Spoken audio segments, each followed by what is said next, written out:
NVDA, PLTR, Apple, three very strong stocks that have made investors a lot of money. The question is, when do you buy a stock with strong upward momentum?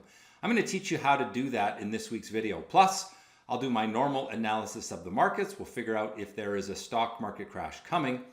And then finally, a day trade on CYPH at the end of the video. But let's get into how to buy strong stocks. These are stocks that have strong upward momentum. Now you can think about this for day trades, stocks that are moving up strong for the day, or for very long-term trading, stocks like Apple and NVIDIA and PLTR that have been in very strong upward trends for some time. So how do you buy stocks like this?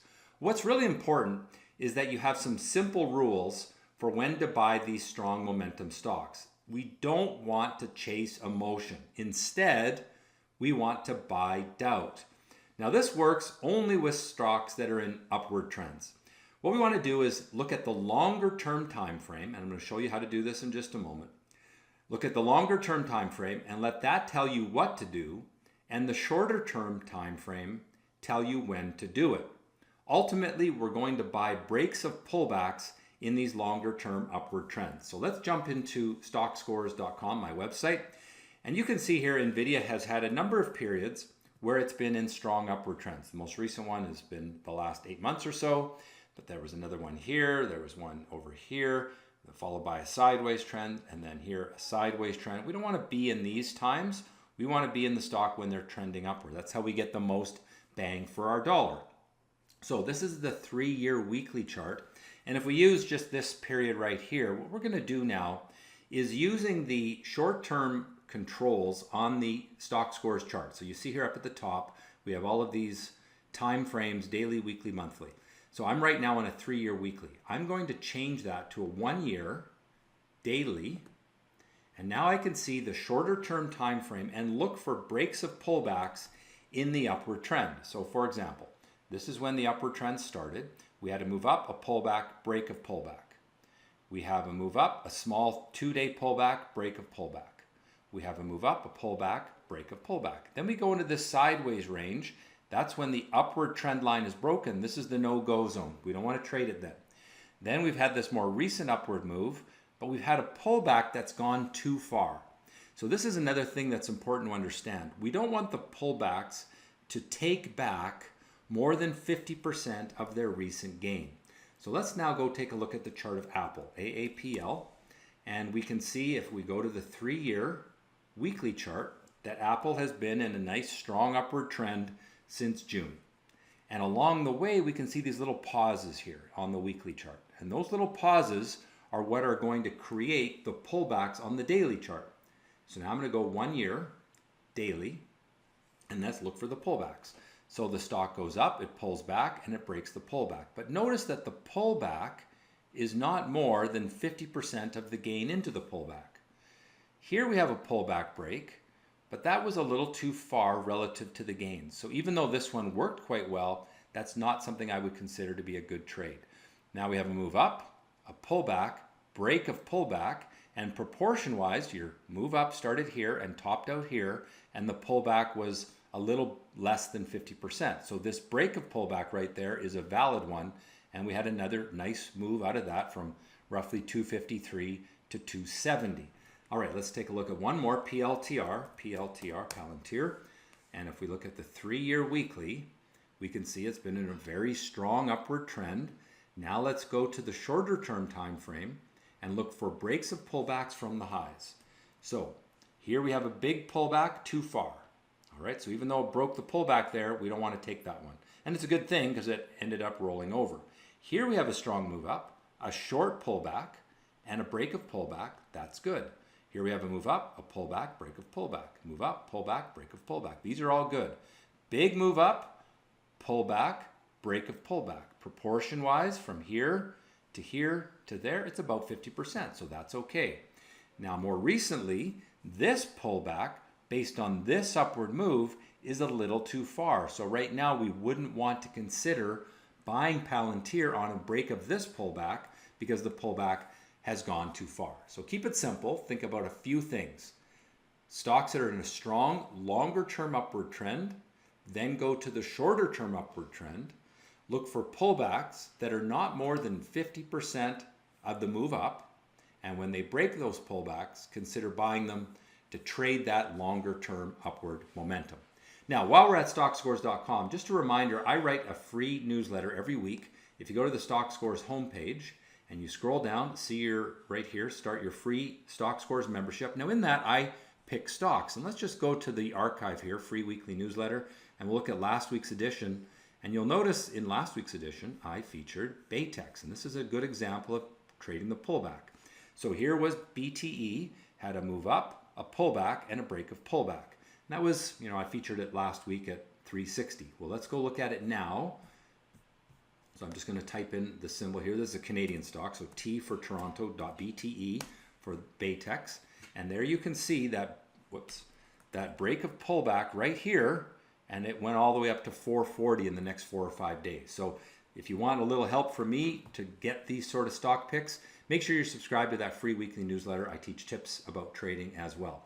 But let's now get into the overall markets, and we'll start us off with a look at the SPY. And this is a market that's been in a strong upward trend. Moves up, pulls back, breaks pullback. Moves up, pulls back, breaks pullback. That's been great. The problem I have right now is this pullback has gone a little too far. And we've seen the market build a falling top. So I'm starting to get a little bit concerned about the overall direction of the market. Now in the 3-year time frame, we are still in an upward trend, so that's okay. But when we go to the very short-term time frame, the 1 month, you see that move up, pull back too far, broke the pullback, but broke from a retracement that was more than 50%. Now we've built this falling top, and so we may be seeing the market do this. So in the short term, I think the S&P deserves a little bit of caution. The long-term trend is still okay for now, but be careful. NASDAQ, very similar chart. So bullish in the long term, but neutral to maybe even bearish in the short term. Let's take a look at the IWM. This is the US small caps. And here we see the upward trend has been broken.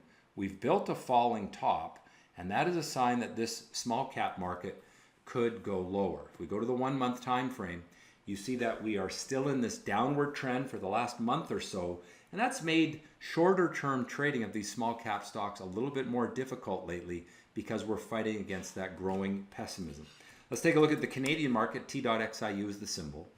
And there we can see the Toronto Stock Exchange for the last 6 weeks has been in a sideways range. So you no longer want to be buying breaks of pullbacks because this market no longer has the upward momentum.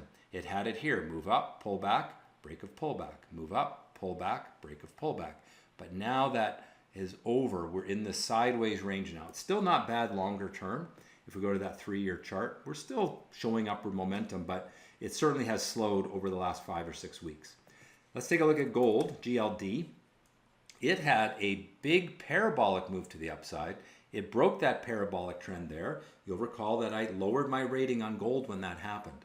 Now we've built a falling top, and we're threatening to break this upward trend line. Haven't done so yet, but if we start to move through this floor, I would be running for cover from gold. Of course, I've been negative on gold for the last few weeks, but it would get even more negative on a move down through 360. Now, I know many of you also follow silver, so we'll take a look at that chart. Very similar, a little bit better in the sense that it had a less of a falling top, but still, I think silver also deserves some caution. Let's move along to oil now, and you can see the general trend is down, and therefore we want to be fairly cautious. Over the last month, we've been more or less going sideways, so that's sort of a neutral time frame. And the long-term chart here, it's just boring. Sideways trading long-term, not a lot of trending action in oil. Let's take a look now at the US dollar. UUP is the symbol, and you can see that we're in this cycle of rising bottoms, largely because the world expecting that the US Fed are not going to lower interest rates as much as expected, and that is driving the US dollar higher, but also the bond market lower, and that's why those small cap stocks are not doing as well. We'll look at the bond market chart in just a moment, but let's take a look at Bitcoin, because this has been a problematic chart. Now you'll know that I've lowered my ratings in the last couple of months on Bitcoin because it started building these falling tops. It lost its upward momentum. Here it had it, but it broke the upward momentum here, and it started to go sideways, choppiness, and now we're building falling tops. So the short-term picture is negative on Bitcoin. The long-term picture is also worrisome because this long-term upward trend line has been broken now. You see the stock scores are a lot lower. All throughout this upward trend, we had good upward momentum, except for this period right here. But generally, it is now a place to be careful. All right, finally, let's take a look at the TLT chart, which is the bond market chart. And when this is going up, it means interest rates are going down. And in the last month, we've seen the bond market moving lower as investors pricing in less chance of an interest rate cut. And again, that's what's hurting the small cap market and stocks a little bit in general. So my ratings then, you can see neutral short term for the US large cap and NASDAQ, long term bullish still. US small caps bearish and neutral long term. Canadian stocks, gold, oil neutral on both time frames. US dollar bullish on both time frames. Bitcoin short term bearish, long term neutral, and bonds short term bearish and long term neutral. All right, now it's time to take a look at the trade of the week. This is CYPH. It's a stock that has been strong for a few days last week. The previous symbol on this one was LPTX. It's changed symbols during the week. And this stock has had lots of good trading action, and on Friday it did it again. It came into the open. This is the pre-market session right here, and it broke through the highs shortly after the open. And it moved up, it pulled back, and it broke its pullback. Just like that longer term strategy we were talking about, moves up, pulls back, breaks the pullback. Moves up, pulls back, breaks the pullback. And it had a nice move out of that. So this sort of strategy works when stocks have strong upward momentum. You don't do it for just any old stock. It has to have the madness of the crowd, chasing it higher, strong bullish sentiment on the stock. If you want to learn more about what I do, go to Stockscores.com. We have lots of tools there that are free. And then, of course, we have our educational programs and memberships there as well. If you've enjoyed this video, do me a favor, click the like button, subscribe to the channel, and as always, trade well.